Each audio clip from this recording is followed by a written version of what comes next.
What's up, guys? This is Dizzy PW. We're over at the Snail Games booth at E3 to get our first ever look at a westernized version of Black Gold. Can you introduce yourself and tell us about the game? Hey, you're speaking with Eric Rogers. I am publishing producer for Snail Games USA. And I'm just going to give you a quick run through of some of the features of Black Gold today. Awesome. So is this a starting zone we're looking at? Yeah, we're starting in a Kosh starting zone. Kosh is the fantasy magic-based faction for Black Gold. We have two different factions, one being the Steam and one being the Magic faction. And they clash to battle for the resource Black Gold, which is located in the center of the map. This is mostly a PvP-based game. Okay. Once you work your way through the map, you end up in the middle of the map where the Black Gold resources are, which where you set up all your factories. All the factories are player run. It's kind of like contested zones where you have to control the land and where you can get the resources back to your team and continue to make some. Everything is run by the Black Gold Magic and Steam technology, so everybody's after it. Got it. And so have they always been at war over this, or what's the full backstory on it? Yeah, they've always been at war over it. Ever since that the technology was stolen from the dwarves, they figured that, you know, Black Gold runs everything, and then the magician side, Black Gold is still what powers their magical spells and everything, so it's a very sought after material. Awesome. So we have starting zone right here for the Kosh is in the fantasy-based world, which is lush forest, you know, real magical setting. On the flip side, we have the Steam side, which is mostly post-apocalyptic, real rundown, you know, really gray, depressing areas, so to speak. Nice. And ultimately, you know, both sides have their own advantages and disadvantages, of course. You know. Cool. So is there like a quest system you're going to show us here? Or what's I'll show you. I'll give you a little bit of the quest system. So right now we're just in the PvE area where it's just starting quests. You know, the Gold 2 quest, the Gold Chop Chop quest. You know, it's like call them. But as you progress, you get towards mainly there's going to end up being just mainly PvP battles. Okay. Or you get sent out to the contested areas to bring back the Black Gold for your faction. Fantastic. We have 2 main factions, 6 races, and 18 subclasses. Okay. And I'm guessing that's like specific to each faction because of their background. Yes, specific to each faction. So we're looking at like a pretty high level character here. We have them. We're in the starting area with high level characters to make it kind of easier just to maneuver around, show off some of the bits and pieces. And what are you playing as? I am playing as a witch hunter.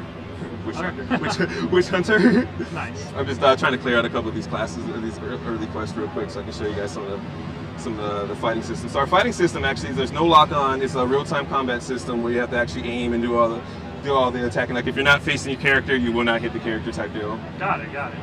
Is this built on the same engine as Age of Wushu? Yes, it is. This is the same engine. This is a newer version of the Flexi engine, as we call it. So they added a few bits and bells and whistles to it as they've been working over progressively over the years. Sure. It's pretty robust though. At the little things that they're doing with this, very impressed actually. So I'm just heading back to one of our quest givers right now. Yeah, it's pretty smooth. What kind of specs on this PC are we looking at? Fairly good. It is an Alienware. Nice. But the Flexi engine is actually highly scalable though. There's one thing about it because it runs on my HP at work and it runs on my great AMD system at home. So okay. You know, so it's very scalable. And you really get your bang for your buck on the background. Like just look at those flowers at this distance. Yeah. There's actually this engine actually runs in surround mode as well for three monitors for the people who like to run on 3 monitors, such as myself. Okay. Sounds good. And was I correct to say this is the first time we've seen this in English before? This is the first time that we've seen it in English in the States, yes. Still a very early build, but we wanted to bring you guys something to look at this time because there's always this Black Gold, but nothing to show, so here it is. Right. Yeah, I mean, it's crazy how like nowadays you used to see the trailers and be like, oh, that's not what it really looks like, but the Black Gold trailer looks like the game from what I've seen so far. There's it's a big emphasis on vehicle combat later on in the game as well. I was going to ask about that. We have a lot of customizable vehicles for both the Steam side and the Magic side. I'm going to go ahead and head over there and see if I can show you guys some of that stuff actually. Yes. Get the GM commands out. I wish I could. Yeah, you don't want to put those on our video. Exactly. Do you guys a favor. All right, so you got vehicles, but I would imagine the fantasy side wouldn't really have vehicles. So they have like summonable mounts. Okay. They also have pets that they can raise that can ultimately become mounts. So we kind of see an Avatar-style war going on. A little bit, yeah. There's a lot of on the magic side, you get a lot of spell mixing and custom magic that you'll be able to make. Can you tell me more about the spell mixing? It's like you know, you'll take a fire and an earth, and you'll get burning lava. You know, so it's a lot of different combinations of recipes that we have that we're still fleshing out. And is that like just between your character's skills, or do you have to cast it with someone else to create that effect? Both. Both. Yes. Wow. All in a non-combat system. That's a first. Yes, they try to like take the MMO and just add something just a little bit new. I think the coolest thing about it really is going to be the factories, though, because all the factories are player run, from the manager to the workers to the laborers. Everything is all player run by. I am on the wrong side of the map. Somebody was playing my game. All right, so it sounds like you've got a bit of like an economic system going on. Can you tell us about that? The economy is going to be, unlike Asia Wushu, it's going to be not player-based. It's going to be just run normally. There's going to be a cash shop. There's going to be vanity items. We try to stay away from the pay for power type deals. Because like PvP focused game, exactly. Like when we started bringing over our first titles, like it was a big discrepancy in the different markets from the Chinese market to the American market. So now like our marketing team and our PR teams and everybody sat down and really fleshed out what the players want from, you know. So, and they really do not want to pay for power. Like that really just destroys the balance in a lot of games, I think, nowadays. And this just launched into closed beta in China, is that correct? Yeah, yes. Any initial feedback yet? I have not actually heard any. I've been so wrapped up in E3 world that I haven't even taken time to look at the other forums. I'm trying to get you around, and I can't find the portal. So tell us some more about the various classes you'll be able to see in this game. Well, two of my favorite classes would be the Vampire and the Shapeshifters. They are both on the fantasy side.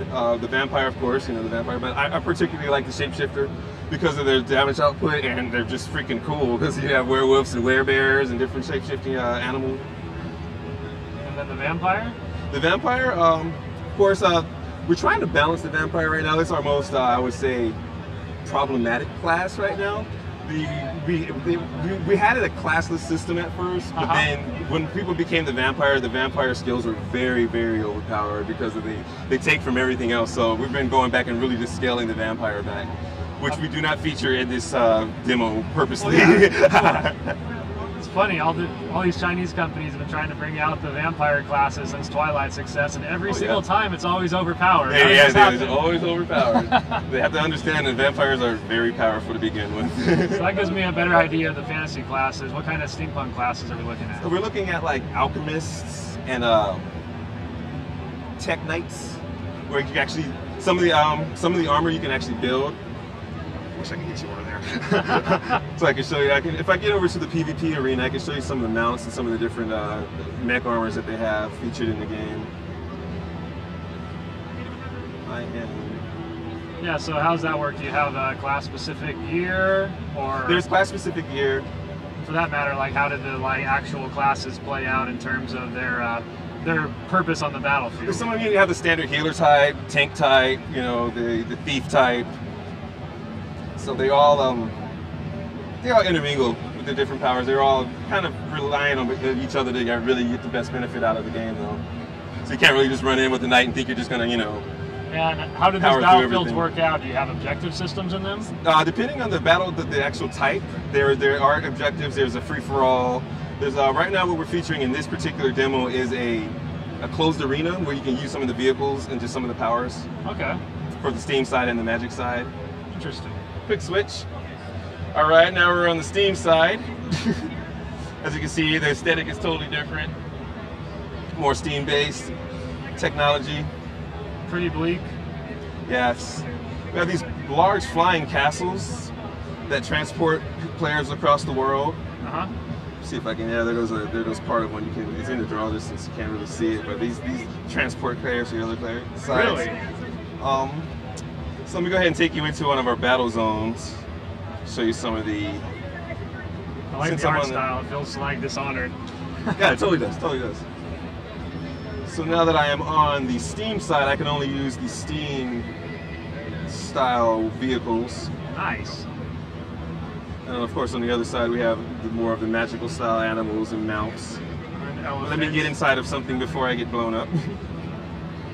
Yeah, so that's the power scaling on these vehicles versus someone that's just out on. Oh, you get blown up. Yeah. Like one shot style? Oh, not one shot. You take about maybe 5. And it depends on your class, I'm sure. It depends on your class, your gear that you're wearing. So with the game being mostly PvP style, what is the progression plans looking at? The game starts as a PvE. You get gated until the more story mission, and then ultimately you do end up doing. You have your choice to be, you know, what you want to focus on as far as, but your main goal is to bring back the black gold, whatever you do. Right. And like, is that actually going to be a resource in the game? It is the resource. It is the resource. Yes. Oh, I just got served. But I can still fight while I'm outside. So you can jump out. I can still jump out. Yeah, I can run to another one. Or just right into the elephant like a boss. That's right. You get close enough to them, they can't really get at you because you can't target them too well when you're on foot. Nice. You have a real-time dodging system. Okay. And which class is this? Is this the Tech Knight you were talking about? This is the regular warrior, actually. Okay. I wish I could show you the Tech Knight. The Tech Knights are really cool looking. So what's the difference between the two? Oh, they're a totally different class. The Tech Knight more so deals with the armor suits. Okay. So they actually will build like some of the mounts and things back really? there. Yeah. These are all customizable and buildable as well for different parts. So can you actually have them on the open world map? Yeah, yes. It's 17 points, I want to say, of articulation or fitting points for the larger ones. And it's the same for the magic side as well, but it's a bit different because you're mixing and matching. You're growing different pets and applying spells to them, making them progress, and then ultimately you can ride that pet into battle. Got it. And how about for like the actual openness of the world? How much of it is, say, like one faction only? How much is the open battleground in between? I can show you. It's actually about half and half. Being the middle point being the mountain range that separates the continent. There's only one continent in the game. The mountain range which separates the continent is comprised of all black gold, and that's where all the main battles happen. Okay. Just to give you a sense of scale, though, let's see if I can run out here without getting shot. Oh, that's cool. So it's not even like an instance battleground. It's just like always. It's persistent battleground. That's not specifically for Ether. You might be keeping that in though, because it's actually turning out to be kind of fun. Okay. But just for argument's sake, this is just the general starting area for the Steam. Okay. And right there was the starting area for the other faction. For other faction, and then we all converge in the middle, where all the black gold is actually comprised. So you actually see a pretty large area to go across. All the land is very varied. As you go across, you get the snow peaks, you get the Egyptian sands, you get more of the Steam stuff. Less post-apocalyptic look, you know, very post-Victorian look. So it's very aesthetic actually for an MMO. I would say so. Lots of variety in the world as you travel through it. Nice. Do you have any type of character customization on the show? Not on show today. Of course, we have, you know, all the customization comes from your gear. All the gear looks different, has a different look. So it's mostly like post-creation, you go into a lot of the customization on this? Yes, I mean, you have slight customization with your look, you know, hairstyles, body set types, and things of that nature. But most of it comes from your gear. Did I hear you right when you said there was races, or? Yeah, there's 2 factions and 6 races. Okay. 3 for each side. So what kind of race are we talking about in this game? Like, I remember the blue people from the trailer. Yeah, that would be the Kosh. We're talking the dwarves, I think. The Buvans, which are the humans. We have the dwarves. We have the shapeshifters. Okay. We have. I'm guessing the vampires. The vampires, yeah. And then we have a couple of classes. Nice.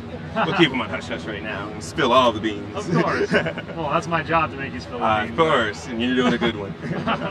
All right, I mean, this is a great first look. Is there anything else you want to show us in the game? That's about it. I can show you maybe one of the bosses if I can get over there real quick without wasting you guys' time, but give you some more footage to work with. For sure.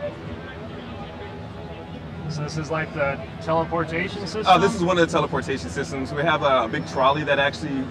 That's the train station right there. There's a trolley that goes around all these cables that will take you to the various lands. This is just a 1-2 teleport point type deal where you can just go directly to one of the different points that you've already uncovered in the world. I prefer this way because it's faster and you get to see the world from a bird's eye view, so to speak. So you actually ride the train and talk to other people on the train? Yeah, the train is real time. Everybody just waits at the station, just hop on and trolley around, hop off when you need to. Wow. I'm guessing the other side doesn't have a train system, or what? They have more of it's a magical style train. All right, Harry Potter. Magic train. Going to Hogwarts. Oh, this is cool. So this is like one of the factories you're talking about. Yeah. Pretty wild. Are you able to walk into the water or anything, or is it all based on the land? Some of it you can walk into the water. Depends on where you are. There's a lot of invisible walls in this build to keep people from going to certain places. So I don't want to like run into one and like, oh no, I don't know what I'm doing. But yeah, there's a lot of cool snails over there. So that's the bot. Wow. So you're gonna have a lot of like telegraphs in the fights, try and figure out their strategy. Oh yeah. And then do you have elemental weaknesses or any system like that? Of course, yes, elemental weaknesses. You have to. It's a lot of watching with the bosses and what the enemies are doing as well. Mm-hmm. How about resources on your characters? Are the different classes have different resources? They're all about the same right now. They're still trying to break it out. For this particular demo, we just kept everything the same to kind of keep it easy for everybody to understand. Okay. And then like aggro system, are they doing like random aggro on you? Or? Both. They do a random. In the novice areas, no. But as you progress further out into the world, you get into more hostile lands, and of course, yeah, you aggro. Yeah, that's alright. It's a level 15 boss. Got it. I was thinking this looked more like endgame. That's pretty impressive for level 15 boss. Actually, yeah, the bosses get pretty huge. So I've seen bosses that are two or three times as big as this guy actually. And he respawns. It's an open world boss, so they keep going. Alright, well, it looks like you're taking out Dr. Robotnik's latest minion. I think we'll wrap it up here. Thank you for the awesome first look on the game, and we can't wait to see more when it gets closer to beta testing out here. Alright, thank you.